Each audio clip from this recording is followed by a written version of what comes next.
Ну, хотя бы советоваться надо с местным населением, спросить, как ты, так ты.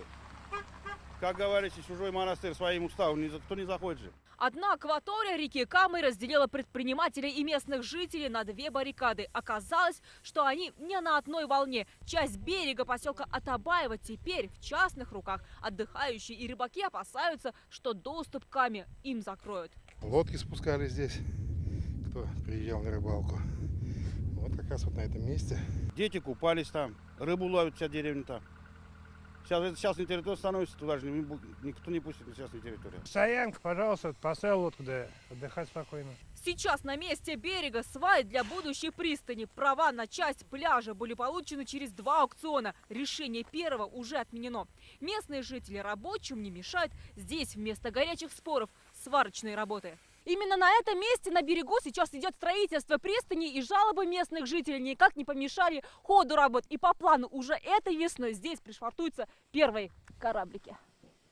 Мы только за цивилизацию, за порядок.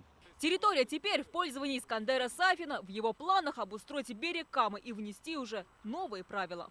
Мы планируем поставить пост рыбнадзора, рыбинспекции, пост ГИМСа, чтобы проверялись документы на наличие. То есть может он рыбачить на сети здесь, не может он рыбачить.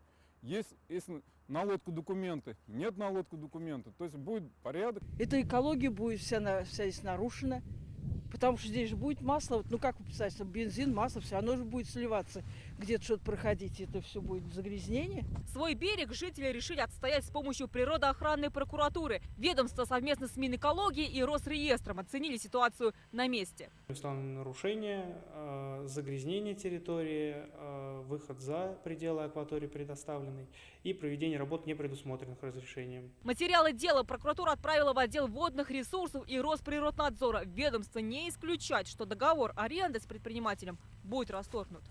Альбина Минибаева, Сергей Хайдаров, Ильшат Мухаметов, Игорь Романов, ТНВ, Лаишевский район.